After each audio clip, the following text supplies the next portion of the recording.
Most people spend their entire lives trying to become smarter. They collect information. They memorize facts. They chase certificates. They compete for titles. They believe intelligence is something that can be measured by a score, a degree, or the number of things they know. But history has always shown something far more uncomfortable. The smartest person in the room is not always the person with the most knowledge. It is usually the person who understands what everyone else cannot see. Intelligence is not only about what you know.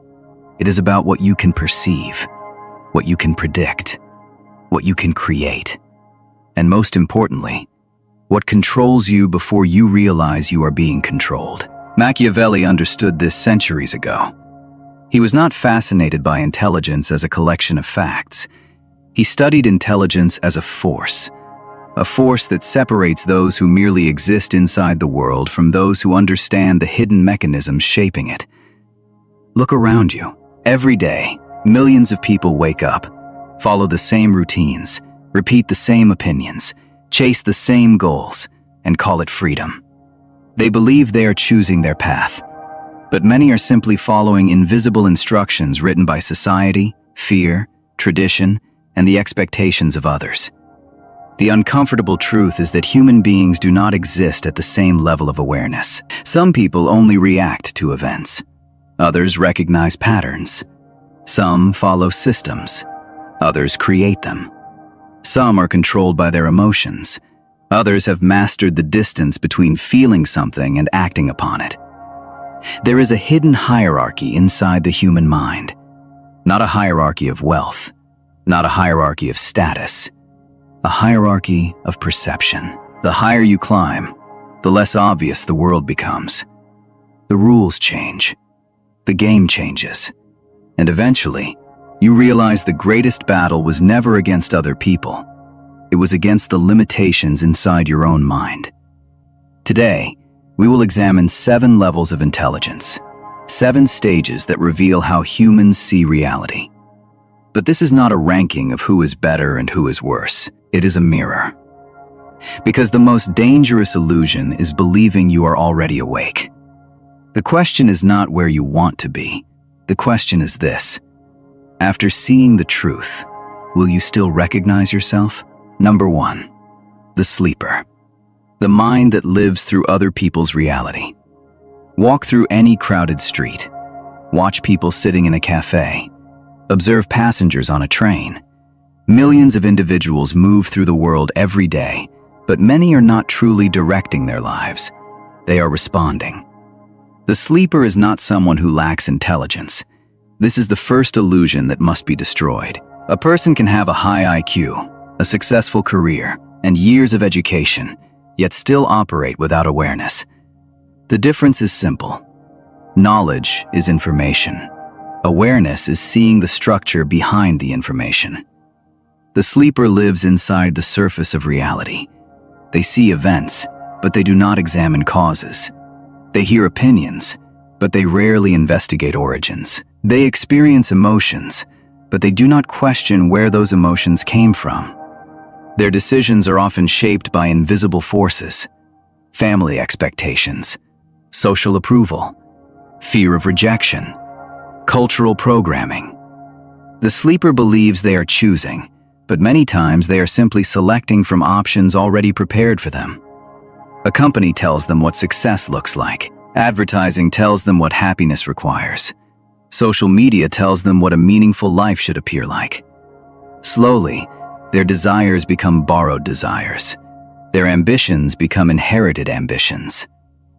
Machiavelli observed a fundamental weakness in human nature. Most people judge by appearance before reality. They trust what is visible because examining what is hidden requires effort. The sleeper accepts the image without studying the mechanism behind it. This is why the sleeper is easily influenced by the loudest voice in the room, the strongest headline, the most emotional argument, the most popular opinion. Not because they are incapable of thinking, because they have never trained themselves to question the source of their thoughts. Psychologically, the sleeper often operates from an external center of control. Their life is explained through circumstances. Their failures come from bad luck. Their problems come from other people. Their limitations come from the world. They rarely ask the more dangerous question: what part of this situation did I create? This question separates awareness from unconsciousness. Imagine two people losing the same job. One person immediately searches for someone to blame: the economy, the company, the manager, the unfair world. The second person studies the situation like a strategist. What skill did I fail to develop? What signal did I ignore? What pattern did I miss? The event is identical. The interpretation creates two completely different futures. This is where awakening begins. Not with confidence, not with motivation, with discomfort. Because the first moment of awareness is realizing how much of your life was influenced by forces you never examined. But there is a dangerous stage that comes after awakening. Many people escape the first illusion only to enter a new one. They stop following the crowd, but they begin copying those who appear different. They stop being asleep, yet they still do not think independently. This is where the second level begins. Number 2, the imitator. The mind that confuses appearance with understanding. The moment the sleeper begins to question reality, something interesting happens. They feel a sudden expansion of awareness. They discover books. They discover philosophy. They discover psychology. They discover powerful ideas that challenge the beliefs they inherited. But this awakening creates a new danger. They become fascinated with looking awake instead of becoming awake. This is the level of the imitator. The imitator is no longer controlled by obvious opinions. Instead, they are controlled by borrowed intelligence. They collect ideas the way others collect possessions. They memorize quotes from great thinkers. They repeat complex theories. They use sophisticated language. But underneath the surface, something is missing. Original thought. The imitator does not create understanding. The imitator performs understanding. In the modern world, this level is everywhere. You see it in people who consume endless content about success but never build anything. People who discuss leadership but avoid responsibility. People who talk about discipline but cannot control their own impulses. People who can explain every concept but cannot apply any of them when reality becomes difficult. The dangerous part is that the imitator often appears intelligent. They know the vocabulary of wisdom. They know the appearance of confidence. They know how to sound correct. But sounding correct and seeing clearly are completely different abilities. Machiavelli understood the power of appearances. He recognized that humans often judge the image before the substance. But the person who only masters appearance becomes trapped by the image they created.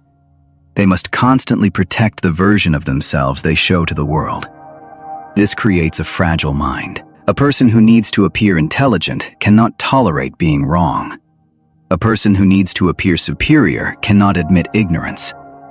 A person who builds their identity around being knowledgeable becomes a prisoner of their own reputation. The imitator fears one thing above all else: exposure. They fear the moment someone asks a question they cannot answer. They fear the moment reality demands creation instead of repetition. Because repeating a powerful idea is easy. Building something powerful is different. Consider the difference between someone who studies business and someone who builds a company.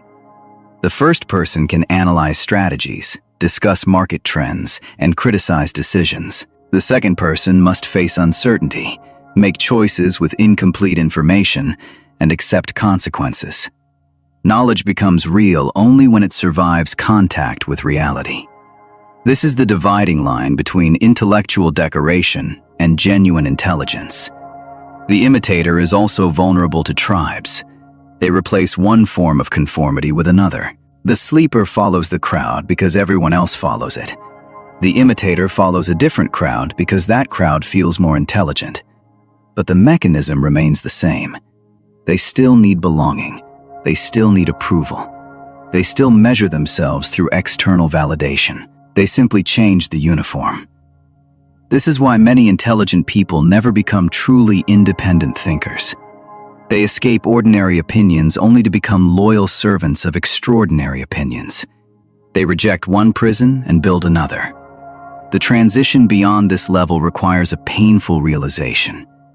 You must stop asking, "Who agrees with me?" and start asking, "What survives when nobody agrees with me?" Real intelligence begins when your ideas are strong enough to stand alone, when you no longer need applause to believe something is true. But this creates another challenge. Once a person stops seeking approval, they discover something far more powerful than appearing intelligent. They discover strategy. They begin to see patterns behind human behavior. They begin to understand incentives, consequences, and hidden structures. This is where the third level begins, the level where intelligence stops being performance and becomes a tool. Number 3, the strategist, the mind that sees the hidden game.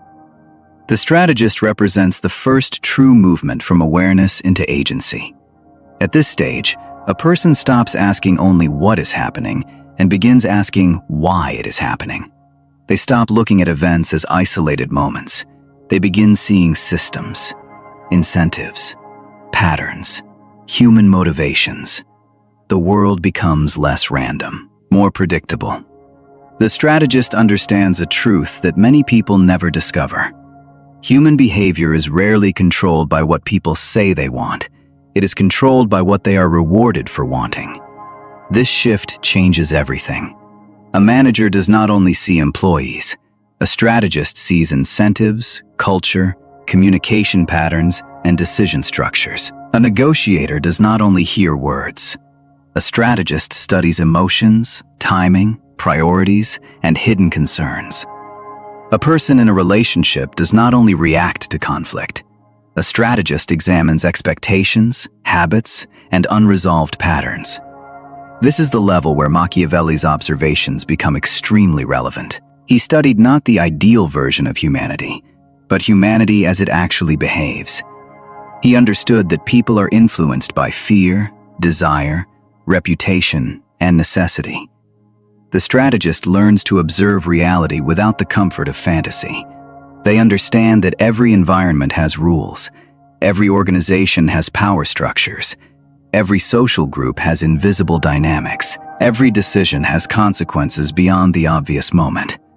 This is powerful because perception creates options. When you see more variables, you gain more possible moves. But the strategist faces a new danger. They can become trapped by their own intelligence. They can become so focused on analyzing the game that they forget they are also a player inside it. A person who sees manipulation everywhere may become unable to trust. A person who studies incentives constantly may start reducing every relationship into a transaction. A person who predicts every outcome may lose the ability to experience the present moment. The strategist has escaped blindness, but they have not yet escaped attachment. They understand the chessboard, but they still believe winning the game is the ultimate objective. This creates a hidden limitation. They are still reacting to the world, they are studying, they are still dependent on the environment around them. The next level requires something different. Not better analysis, not more information. A stronger force. The ability to create movement instead of simply predicting it. The ability to transform from someone who understands the game into someone who can influence the direction of the entire board. That is where the fourth level begins.